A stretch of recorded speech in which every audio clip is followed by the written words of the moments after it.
Happy Monday! So, over the past few weeks, I've really been reopening some wounds that I haven't dealt with in my past and really focusing on healing. Specifically, there was a relationship that I was in many years ago, and I kind of alluded to this in a previous video, where I realized that there was still a lot of pain and anger and resentment there that I had to deal with.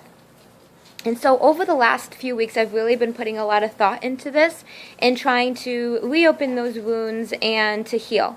And there were a few things that I took away from this that I really wanted to share with you guys, because I think that one of the most amazing things about personal growth and realization is, even though I can't go back and I can't change what happened, not only can I learn from it, but I can share it with other women, and hopefully somebody else could be touched by it or use those practices to get out of the situation they're in.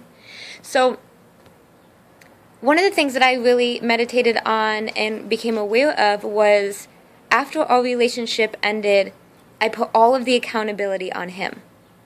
I blamed him for treating me the way that he did.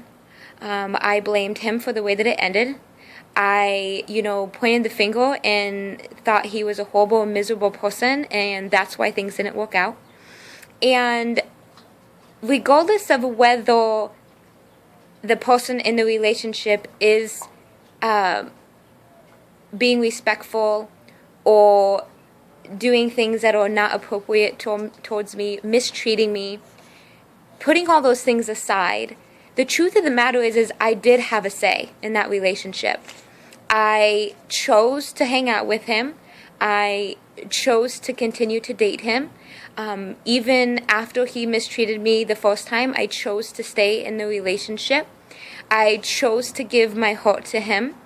I chose to have sex with him even before there was a commitment, and knowing that personally, I attach myself to people very easily after being sexually active with them. So I chose these things and I made these decisions. And instead of focusing on that when things went sour, I focused on the choices that he made. And ultimately what that did was reiterated in my mind that I did not have control over the situation, that he was the one controlling the situation, that my happiness was dependent on him, that my state of being was dependent on how good a guy was treating me, that my worth was dependent on him and how he treated me.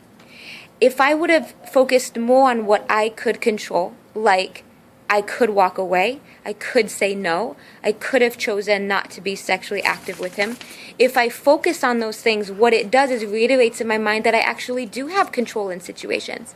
So I feel very empowered when I leave that situation. Instead of feeling like I was let down or abused, I could leave not feeling like the victim, but feeling empowered and know that I'm making the right choice for me.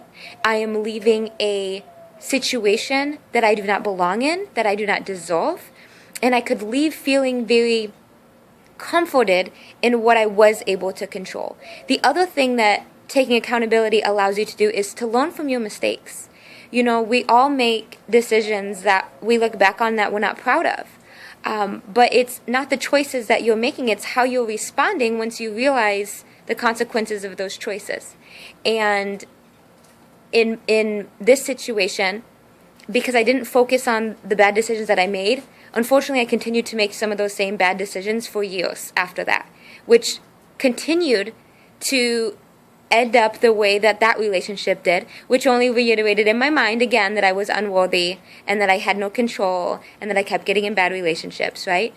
So taking accountability for my part in that relationship, and even if I don't feel like I did anything wrong, still taking a look at what I could have done to avoid that situation or to protect my feelings.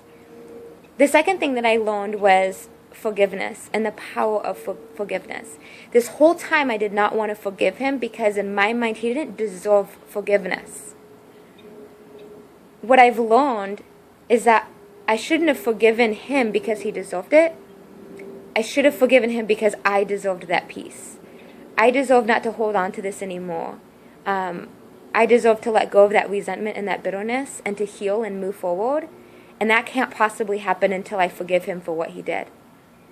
So I would encourage you, if you're in a place where you haven't forgiven someone for something that they did, I encourage you to look at that situation. Find your power. Understand that you did have a choice. And then even if you didn't get the result that you wanted, you have the ability to take control of the situation and change your decisions so that you can get the result that you want next time. And I also encourage you to forgive that person, because once you forgive that person, you free yourself from all of that hurt and that anger that you're holding on. I hope this helps someone. Have a good one.